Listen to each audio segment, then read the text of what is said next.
دن میں 5 ٹائم نماز پڑھنے کی اپنی عادت بنا لے، صرف یہ سوچ کر کے کہ ہو سکتا ہے یہ اذان تیری زندگی کی آخری اذان ہو سکتا ہے یہ نماز، یہ سجدہ تیری زندگی کا آخری سجدہ ہو سکتا ہے یہ رمضان آپ کی زندگی کا آخری رمضان ہو، شاید اگلی سحری آپ کی قسمت میں نہ ہو۔ کتنے لوگ تھے جو کہتے تھے ہم اگلے سال روزہ رکھیں گے، مگر اگلے سال کا رمضان آنے سے پہلے وہ اس دنیا فانی سے کوچ کر گئے۔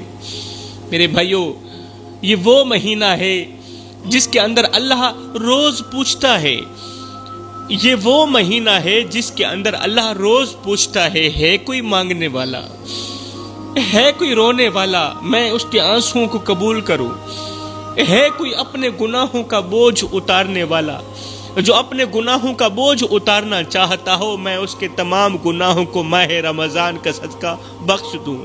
میرے بھائیوں، اگر آپ کی وجہ سے کوئی رو رہا ہے اور آپ روزہ رکھ کر بیٹھے ہیں، اگر آپ کی وجہ سے کوئی دکھوں میں مبتلا ہے، پوری رات کسی کو نیند نہیں آتی تمہاری وجہ سے، اور آپ رمضان کے استقبال کے لیے کھڑے ہیں، افطار کے انتظار میں بیٹھے ہیں، تو میرے بھائیوں یاد رکھو، گناہوں میں سب سے بڑا گناہ کسی کا دل توڑنا ہے، گناہوں میں سب سے بڑا گناہ کسی کا دل توڑنا ہے، اور عبادت میں سب سے بڑی عبادت کسی کے ٹوٹے ہوئے دل کو جوڑنا ہے۔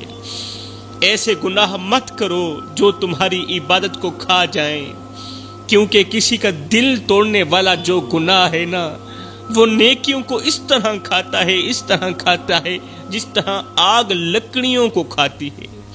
کسی کو دکھ دے کر، کسی کو درد دے کر، کسی کی عزت والی پگڑی خاک میں ملا کے تجھے کیا لگتا ہے کہ تو ساری زندگی ایسے ہی مسکراتا رہے گا؟ نہ بندے نہ، بس وقت کے الٹنے کی دیر ہے، تیری باری بھی دور نہیں ہے، کیونکہ زندگی کے کسی نہ کسی موڑ پہ اپنا کیا آخر بھگتنا ہی پڑتا ہے صاحب۔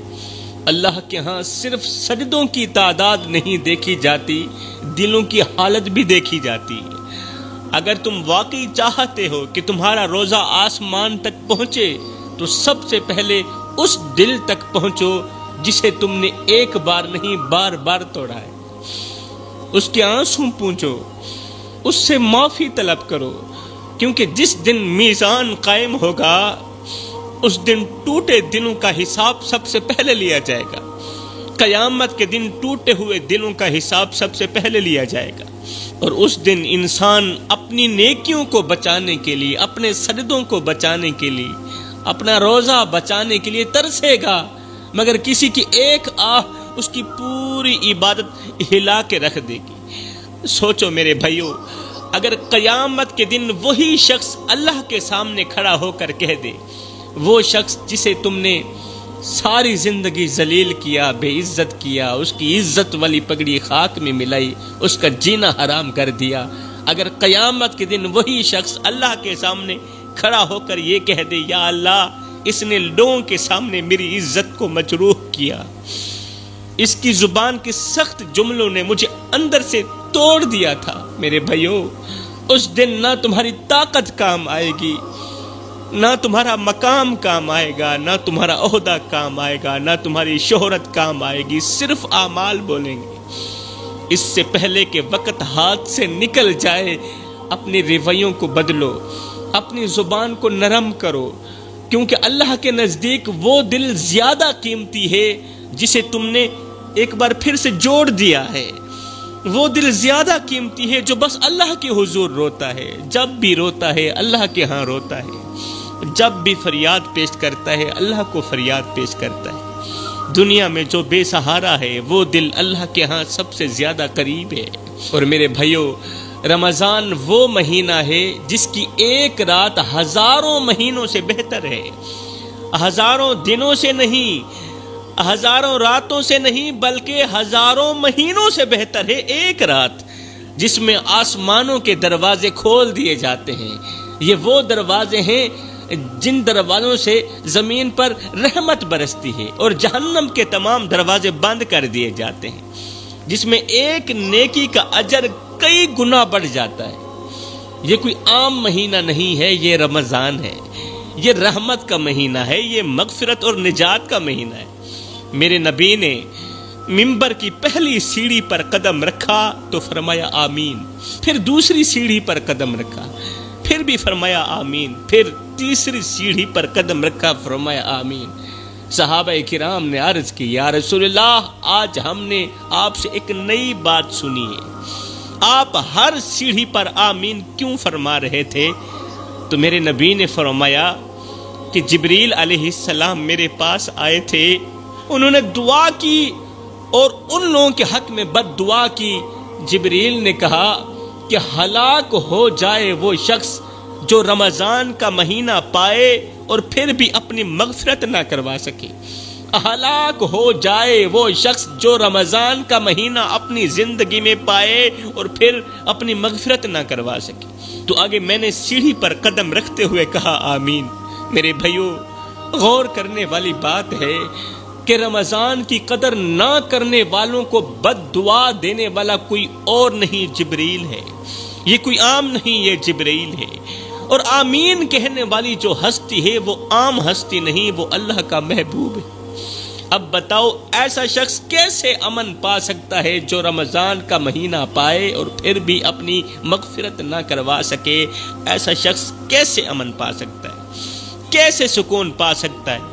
رمضان کا احترام نہ کرے، اس کی قدر نہ کرے، سوچو ایسا شخص کس دروازے پر جا کر دستک دے گا، وہ کس سائے میں چھپے گا جس کو بد دعا دینے والا جبریل ہے اور آمین کہنے والا اللہ کا محبوب ہے۔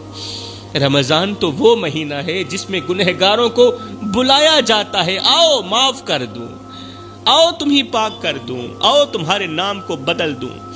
پھر بھی اگر کوئی اپنی ضد، اپنی غفلت اور اپنی خواہشات کے پیچھے بھاگتا رہے تو یہ محرومی نہیں تو اور کیا ہے میرے بھائیو؟ کہیں ہم وہی لوگ تو نہیں جو سحری کھاتے ہیں مگر توبہ نہیں کرتے؟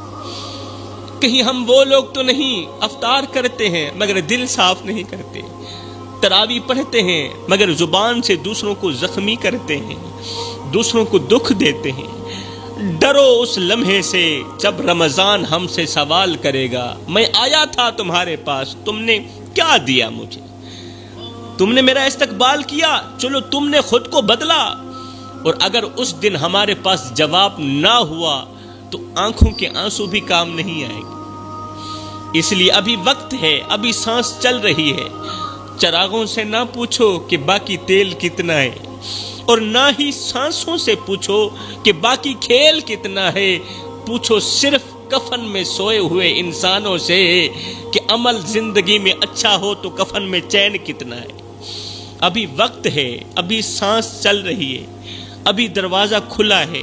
کہیں ایسا نہ ہو کہ یہ مہینہ گزر جائے اور ہم ویسے ہی رہ جائیں جیسے پہلے دن تھے، اور ہمارے لیے بھی وہی الفاظ لکھ دیے جائیں جن پر جبریل نے بد دعا کی اور میرے نبی نے آمین کہا۔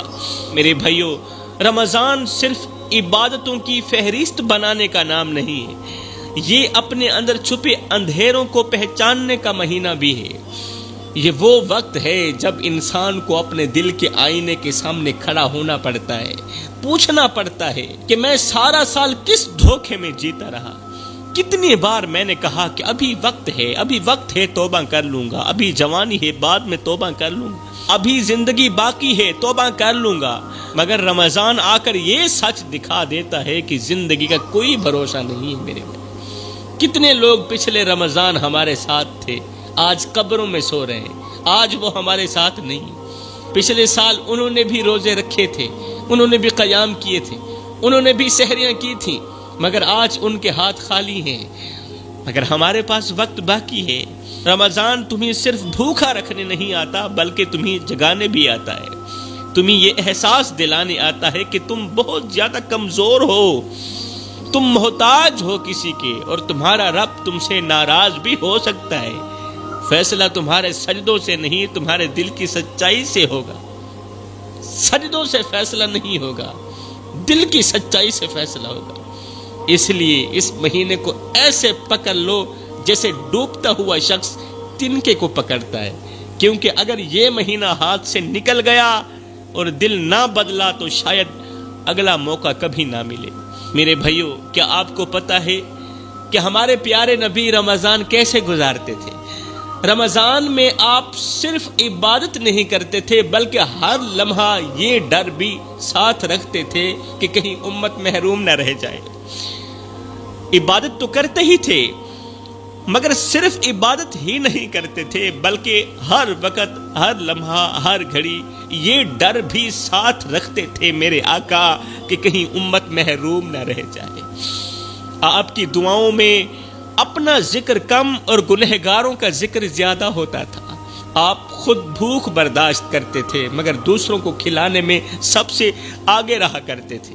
میرے نبی کی سخاوت رمضان میں اور زیادہ تیز ہو جایا کرتی تھی، جیسے دل میں یہ خوف ہو کہ شاید یہ رمضان میری زندگی کا آخری رمضان ہے، آخری موقع ہے رونے کا، آخری موقع ہے اپنے رب کو راضی کرنے کا۔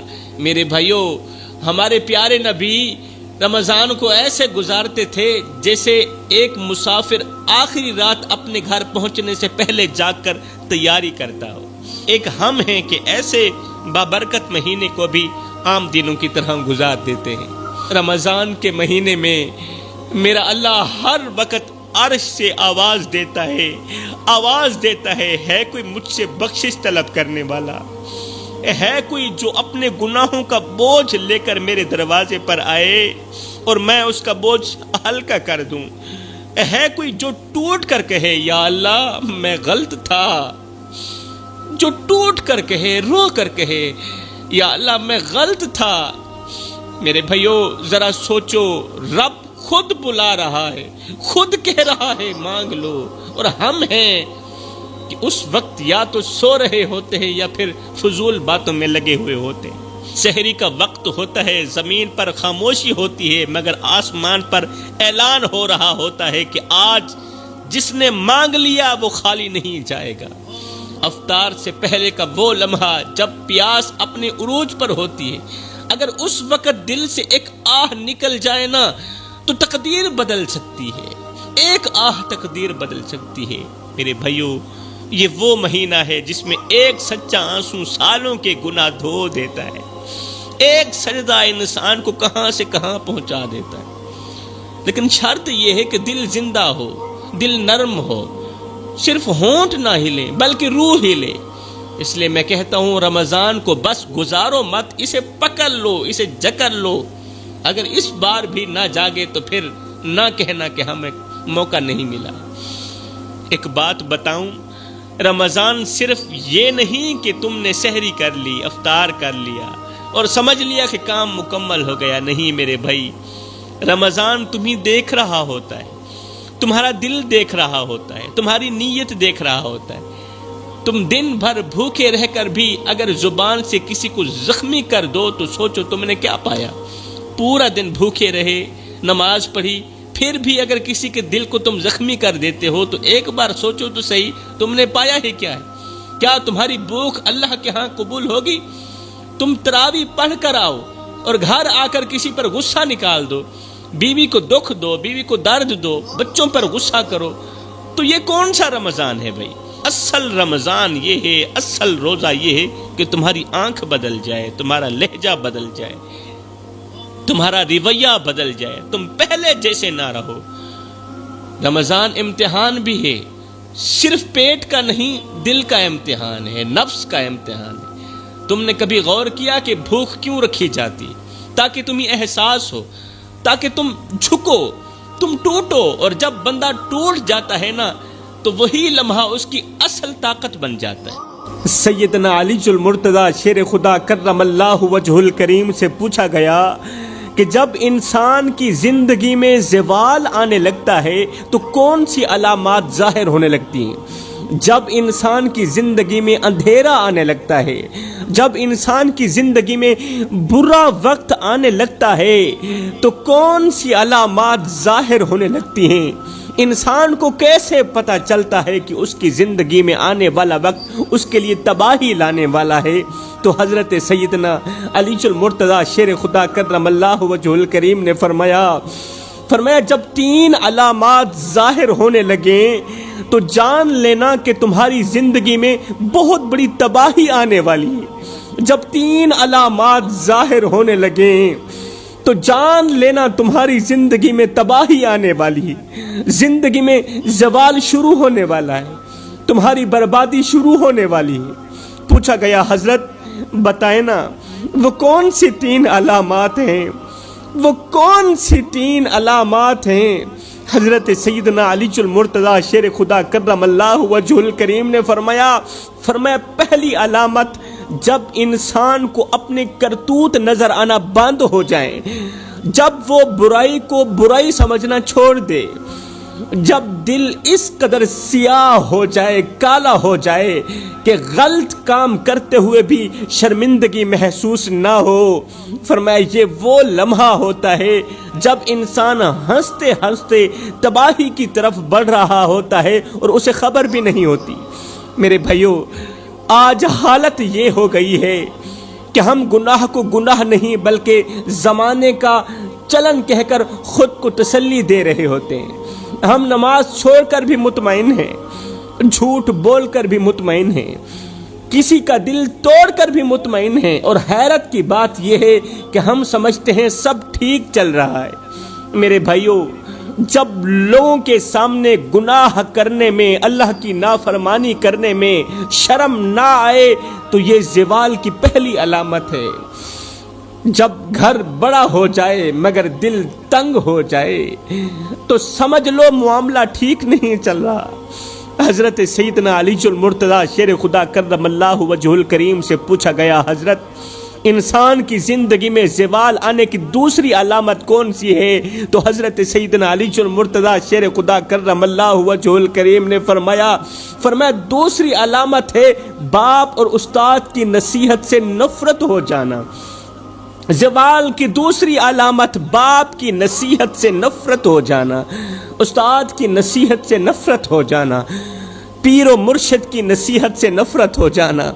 فرمایا جب انسان کو سچ سن کر غصہ آنے لگے، جب کوئی اس کی اصلاح کرے تو وہ اسے اپنا دشمن سمجھنے لگے، اصلاح کرنے والے کو جب انسان اپنا دشمن سمجھنے لگے، اگر ایسا ہونے لگے تو سمجھ لو دل کی زمین بنجر ہو چکی ہے۔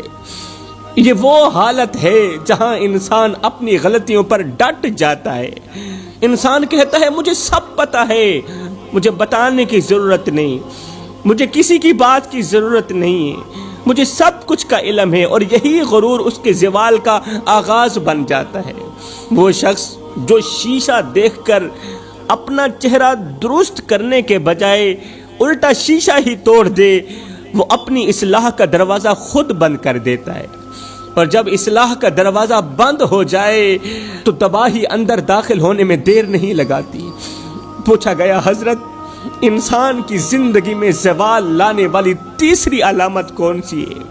انسان کو کیسے پتا چلتا ہے کہ اس کی زندگی میں اب زوال آنے والا ہے، اس کی زندگی میں اب بربادی آنے والی ہے؟ حضرت سیدنا علی المرتضیٰ شیر خدا کرم اللہ وجہ الکریم نے فرمایا تیسری علامت ہے شکر کا ختم ہو جانا۔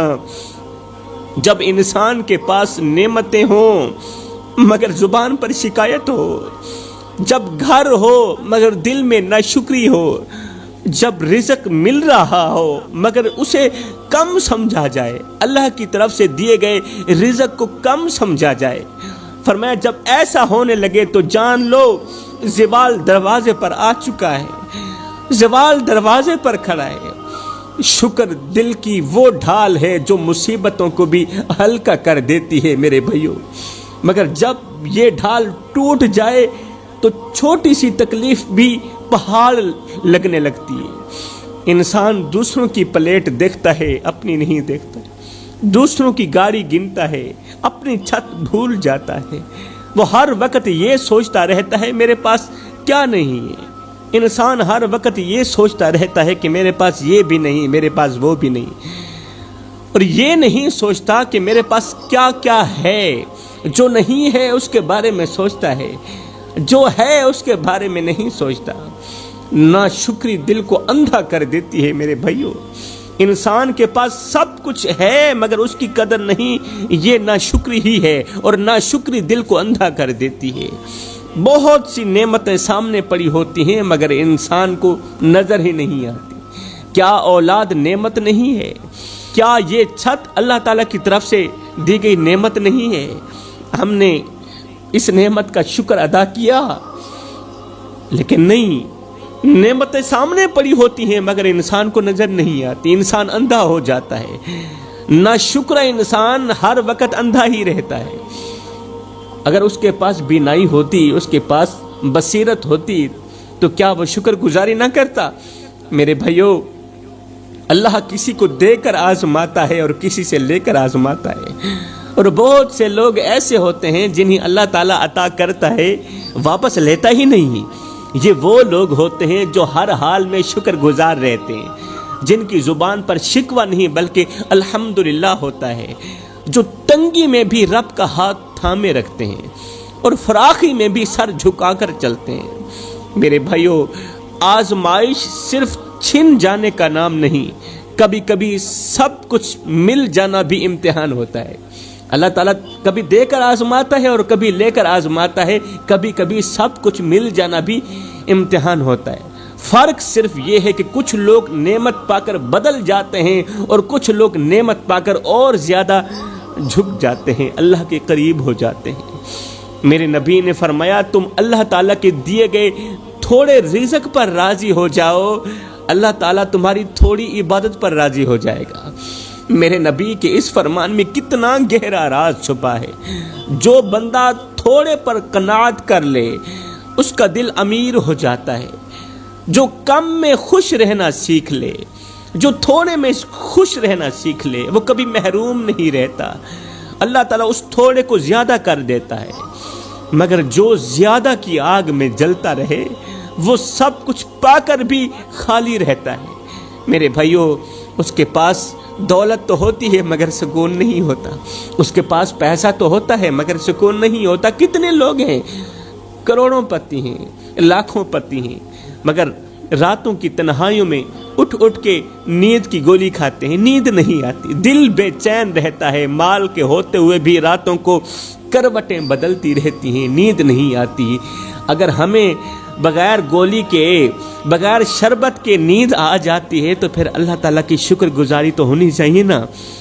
اصل دولت مال نہیں، دل کا سکون ہوتا ہے، اور یہ سکون اسی کو ملتا ہے جو شکایت چھوڑ کر شکر کو اپنا لیتا ہے، کیونکہ شکر نعمت کو باندھ کر رکھتا ہے، شکر نعمت کو باندھ کر رکھتا ہے، پیچھے نہیں جانے دیتا، اور نہ شکری نعمت کو بھگانے کی کوشش میں ہوتی ہے، نعمت کو بھگاتی رہتی ہے۔ فرمایا، تین چیزیں انسان کو ہر وقت پریشان رکھتی ہیں، انسان ان تین چیزوں کو لے کر اس قدر پریشانی میں چلا جاتا ہے کہ ڈپریشن کا مریض بن بیٹھتا ہے۔ فرمایا، اگر زندگی میں سکون چاہتے ہو تو ان تین چیزوں کو اپنے اندر مت آنے دینا، ورنہ بے سکون ہو جاؤ گے۔ اس قدر بے سکونی پھیل جائے گی کہ ننھے بچوں کی آواز سن کر بھی دل کو سکون نہیں ملے گا، ننھے بچوں کی آواز سن کر بھی نیند نہیں آئے گی، سکون غائب ہو جائے گا۔ پوچھا گیا، حضرت انسان کو بے سکون کر دینے والی وہ تین چیزیں کون سی ہیں؟ فرمایا، پہلی چیز لمبی خواہشات۔ لمبی خواہشات وہ آگ ہے جو انسان کو کبھی مطمئن نہیں ہونے دیتی۔ ایک خواہش پوری ہوتی ہے تو 10 اور جنم لے لیتی ہیں۔ انسان آج کو چھوڑ کر کل کے خوابوں میں ایسا کھو جاتا ہے کہ اس کا حال برا ہو جاتا ہے۔ وہ سوچتا ہے کہ جب مل جائے گا تو پھر مجھے سکون آئے گا، مگر سچ یہ ہے کہ خواہشات کا پیالہ کبھی بھرتا ہی نہیں ہے۔ یہ جتنا بھرو گے اتنا خالی محسوس ہوگا۔ میرے بھائیو، لمبی خواہشات انسان کو ناشکرا بنا دیتی ہیں۔ جو پاس ہے وہ کم لگنے لگتا ہے، جو نہیں ہے وہ سب کچھ نظر آنے لگتا ہے۔ یہ ہیں لمبی خواہشات کے نقصانات۔ لمبی خواہشات رکھنے والا شخص راتوں کو جاگ جاگ کر حساب لگاتا رہتا ہے، دوسروں سے اپنا موازنہ کرتا ہے، دل میں حسرتیں پالتا ہے، یہاں تک کہ وہ جیتا کم ہے اور سوچتا زیادہ ہے، اور اسی سوچ میں اپنی زندگی کی اصل خوشی کھو بیٹھتا ہے، زندگی کا سکون کھو بیٹھتا ہے۔ حضرت سیدنا علی المرتضیٰ شیر خدا کرم اللہ وجہ الکریم سے پوچھا گیا، حضرت انسان کو بے سکون کر دینے والی دوسری چیز کون سی ہے؟ فرمایا دوسری چیز ہے ماضی کی باتوں کو یاد رکھنا، ماضی کی باتوں کو ہر وقت یاد رکھتے رہنا۔ انسان گزرے ہوئے کل کو اپنے دل میں اس طرح محفوظ کر لیتا ہے جیسے وہی اس کی اصل زندگی ہو۔ وہ پرانی تلخیاں، پرانے دھوکے، پرانی ناکامیاں انسان بار بار دہراتا رہتا ہے۔ وہ بھول نہیں پاتا کس نے کیا کہا تھا، کس نے دل دکھایا تھا، کس نے خنجر مارا، کس نے ساتھ چھوڑا، اور یہی یادیں اس کے اندر ایک خاموش آگ جلا دیتی ہیں۔ ماضی کو نہ بھول پانا انسان کو اندر سے توڑ دیتا ہے۔ ایسا شخص دوسروں کو معاف نہیں کر پاتا، اور معافی کے بغیر دل کبھی ہلکا نہیں ہوتا، معافی کے بغیر دل کبھی ہلکا نہیں ہو سکتا۔ ایسا شخص رات کو بستر پر لیٹ کر پرانی باتیں دہراتا رہتا ہے، آنکھیں بند کرتا ہے مگر ذہن جاگتا رہتا ہے، آنکھیں سوئی ہوتی ہیں مگر ذہن جاگ رہا ہوتا ہے، اور یہی بے چینی اسے آہستہ آہستہ اندر سے کھا جاتی ہے، اندر سے کھوکھلا کر دیتی ہے، کیونکہ جو شخص گزرے ہوئے کل کو سینے سے لگائے رکھتا ہے وہ آج کی خوشیوں کو کبھی پوری طرح محسوس نہیں کر پاتا۔ پوچھا گیا، حضرت تیسری چیز کون سی ہے جو انسان کو ہر وقت پریشان رکھتی ہے؟ فرمایا تیسری چیز ہے بیوی کے ساتھ تلخ رویہ، بیوی کے ساتھ تلخ رویہ۔ باہر کی دنیا میں مسکراتا ہے مگر گھر کی دہلیز پار کرتے ہی چہرہ بدل جاتا ہے۔ انسان نہیں سمجھ پاتا کہ بیوی روٹی کے ساتھ ساتھ عزت بھی چاہتی ہے، وہ عزت کی بھی بھوکی ہے۔ جب ایک شوہر سب کے سامنے بیوی کی غلطی کو اچھالتا ہے تو دراصل وہ اپنے ہی گھر کی بنیادوں میں دراڑ ڈال رہا ہوتا ہے۔ مرد سمجھتا ہے کہ وہ جیت رہا ہے، بیوی کے اوپر بوجھ ڈال کر، بیوی کے سامنے دبدبا اختیار کر کے مرد سوچتا ہے کہ وہ جیت رہا ہے، مگر حقیقت میں بیوی اور بچوں کے سامنے بہادری دکھا کر وہ ہار رہا ہوتا ہے۔ ایسے گھر کے اندر بیوی ہر وقت روتی ہے، بچے ماں کو دیکھ کر روتے ہیں۔ جہاں بچے اور ماں ایک شخص کی تلخ رویے کی وجہ سے روتے ہوں وہاں رحمت کے فرشتے نہیں آتے۔ ارے ان بچوں کا کیا قصور، وہ تو معصوم دل لے کر اس دنیا میں آئے تھے۔ ایسے بچے بڑے ہو کر بھی ماں کی چیخوں کو یاد رکھتے ہیں، ایسے بچے بڑے ہو کر بھی ماں کی چیخوں کو نہیں بھول پاتے، بڑے ہو کر بھی باپ کو ظالم ثابت کرنے کی کوشش کرتے ہیں۔ خداراو میرے بھائیو، اگر گھر کو جنت بنانا چاہتے ہو تو اپنے بچوں کے ساتھ، اپنی بیوی کے ساتھ محبت سے پیش آؤ، نرم لہجہ اختیار کرو، مسکرا کر بات کیا کرو اپنی بیوی سے، مسکرا کر بات کیا کرو اپنے بچوں سے، کیونکہ گھر دیواروں سے نہیں رویوں سے بنتا ہے۔ ایک سخت لفظ پورے دن کی خوشی چھین لیتا ہے۔ بیوی کے سامنے بولا گیا ایک سخت لفظ پورے دن کی خوشی کو چھین لیتا ہے، اور ایک پیار بھرا جملہ برسوں کی تھکن اتار دیتا ہے۔ اگر گھر میں ڈھیروں برکتیں لانا چاہتے ہو تو شکر کو اپنا لو، جو ہے اسی پر راضی رہو، جو نہیں ہے اس کے لیے صبر کرو۔ اللہ سے مانگو، ضرور مانگو، مگر صبر کے ساتھ، کیونکہ شکر نعمتوں کو بڑھاتا ہے اور ناشکری سکون کو بھی کھا جاتی ہے۔ اگر زندگی میں سکون چاہتے ہو، آرام کی نیند چاہتے ہو تو لمبی خواہشات ذہن میں مت ڈالا کرو۔ ہر وقت کل کے پیچھے بھاگتے رہو گے تو آج کھو بیٹھو گے، آج کا سکون بھی کھو بیٹھو گے۔